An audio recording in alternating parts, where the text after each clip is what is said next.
Hello दोस्तों, आज की इस वीडियो में हम बात करने वाले हैं कि क्या आपको न्यूली लॉन्च स्मार्टफोन खरीदना चाहिए। अगर आप स्मार्टफोन खरीदने के लिए सोच रहे हैं तो आपको कौन कौन सी ऐसे बातें हैं जो कि ध्यान में रखनी चाहिए जिससे आप एक अच्छे स्मार्टफोन को पिक कर सकते हैं। तो गाइज, आज की इस वीडियो में मैं आपको इसी सारे टॉपिक्स पर 3 पॉइंट बताने वाला हूं और आप इस वीडियो को लास्ट तक ज़रूर देखिएगा। और लास्ट में जो मैं पॉइंट बताने वाला हूं वो काफ़ी इंपॉर्टेंट पॉइंट है, वो आप मिस मत कीजिएगा, क्योंकि सारे का कंक्लूजन और लास्ट का 1 बोनस पॉइंट है जो कि वही मेन इंपॉर्टेंट पॉइंट है। और आप इन तीनों पॉइंट को ध्यान में रखते हुए आप अपने स्मार्टफोन को चूज कीजिएगा। तो आज की इस वीडियो को चलिए शुरू करते हैं। तो सबसे पहला पॉइंट है ओवर स्पेंडिंग। कितना लोग बिना सोचे समझे कि उनकी ज़रूरत क्या है और वो अपने स्मार्टफोन को ख़रीदने के लिए चले जाते हैं। या आप ऑनलाइन शॉपिंग कर रहे हैं या आप ऑफलाइन शॉपिंग कर रहे हैं, आप अपने नीड्स को पहचानिए कि आप उस स्मार्टफोन से क्या करने वाले हैं। अगर आप अपने नीड्स को पहचान पाइएगा, अगर आप पहचान लेंगे तो आपसे जब आप स्मार्टफोन ख़रीदने जाइएगा तो आपसे ओवर स्पेंडिंग नहीं होगा। कितने लोग तो ये भी कर लेते हैं कि अपने फ़ोन को इंस्टॉलमेंट में ख़रीद लेते हैं, जिससे वो काफ़ी महंगे फ़ोन ले लेते हैं और उसको इंस्टॉलमेंट में ले लेते हैं। तो आपको ऐसा नहीं करना है। अगर आप एक अच्छा स्मार्टफोन ख़रीदना चाहते हैं तो आपको सबसे पहले अपने नीड्स को पहचानना होगा। नीड्स को पहचानते हुए भी आपको ये ज़रूर ध्यान में देना होगा कि आपसे ओवर स्पेंड ना हो, क्योंकि देखिए स्मार्टफोन एक ऐसा चीज़ है जो कि उसकी जो वैल्यू है टाइम टू टाइम डिक्रीज ही होती है।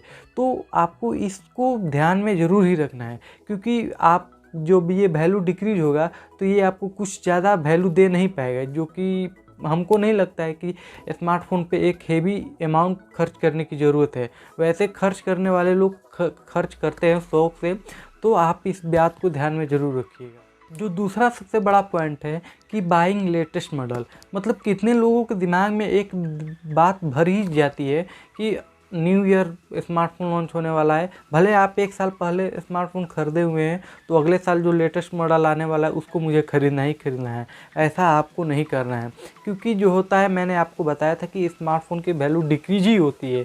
इससे आपको ज़्यादा कुछ बेनिफिट्स मिलने वाला नहीं है। कितना लोग, मतलब आप स्मार्टफोन खरीदने जा रहे हैं तो आप ऐसा स्मार्टफोन कीजिए, जैसे मान लीजिए थोड़ा बहुत भी डिफरेंस होता है, जैसे सैमसंग के स्मार्टफोन में यही होता है, प्रोसेसर सेम होता है। जैसे आप देख सकते हैं Samsung Galaxy M31, Samsung Galaxy F41, दोनों में कोई ज़्यादा अंतर नहीं है, बट लोग एक्सपेंड करने के लिए राज़ी हो जाते हैं, क्योंकि अगर लोगों के पास M31 है तो जैसे ही F41 लॉन्च होगा तो लोग F41 को बाई कर लेंगे।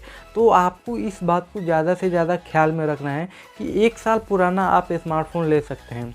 जैसे जो 2009 जब अभी 2020 चल रहा है तो आप 2019 का और 2020 का मॉडल को कंपेयर कीजिए सबसे पहले, और देखिए कि इसमें आपको क्या मिल रहा है और इसमें आपको क्या मिल रहा है।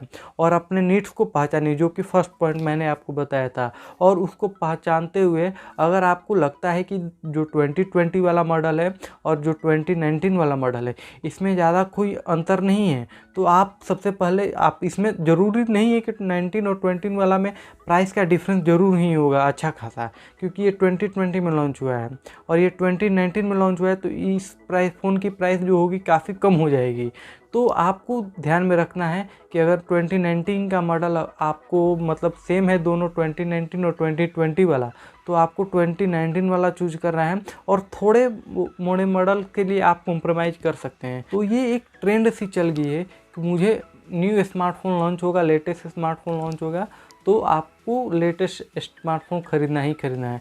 ऐसी कोई ज़रूरत नहीं है, क्योंकि कंपनी आजकल बहुत ही चालाक हो गई है और वो मॉडल चेंज करके आपको हर साल अपने फ़ोन को मार्केट में ला देती है। तो आपको इस बात को काफ़ी ध्यान में रखना है और ट्रेंड के पीछे नहीं जाना है, जिससे आपके जो है अमाउंट बहुत सारे बच जाएंगे।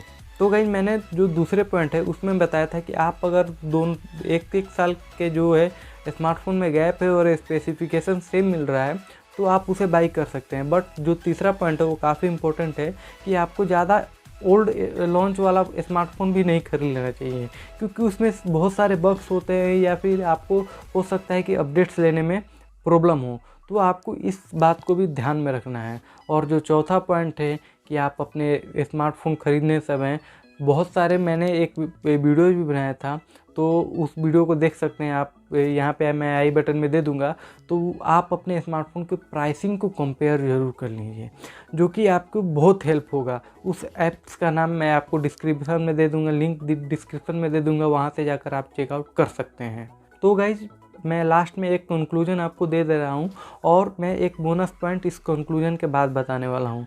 तो गाइज देखिए, ये स्मार्टफोन ख़रीदना ना ख़रीदना ये आपके पर्सनल डिसीजन होते हैं, और अगर आप ख़रीदना चाहते हैं तो आपको ये 3 बातों को ज़रूर ही ध्यान में रखना चाहिए: फीचर्स, रिक्वायरमेंट्स और अपडेट्स।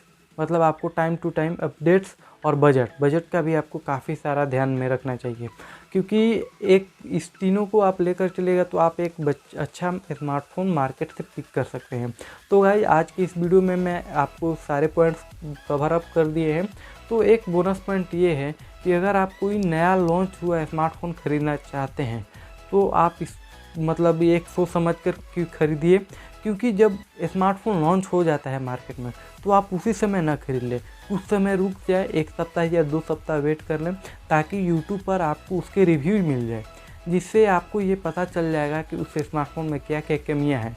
क्योंकि कुछ दिन पहले आप देख सकते हैं कि बहुत सारे ऐसे स्मार्टफोन, वन प्लस के स्मार्टफोन में बहुत सारी प्रॉब्लम्स आई थी, जो कि ये डिस्प्ले लीक की प्रॉब्लम आई थी। पोको के स्मार्टफोन में जो फर्स्ट टाइम पोको लॉन्च हुआ था तो उसमें भी डिस्प्ले लीक की प्रॉब्लम आई थी। तो आपको इससे ये पता चलता है कि स्मार्टफोन आपको नया जैसे ही लॉन्च होता है तो उसी समय आपको नहीं खरीदना चाहिए। आपको इन चीज़ों को ध्यान में रखते हुए आप एक अपने लिए अच्छा स्मार्टफोन चूज कर सकते हैं।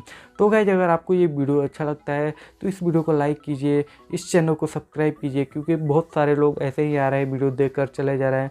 तो प्लीज़ आप एक लाइक कर दीजिए, जिससे हमें मोटिवेशन मिला रहता है, बना रहता है। और एक अच्छा सा कमेंट कर दीजिए जो कि आप सजेस्ट कर सकते हैं नेक्स्ट टॉपिक्स के बारे में।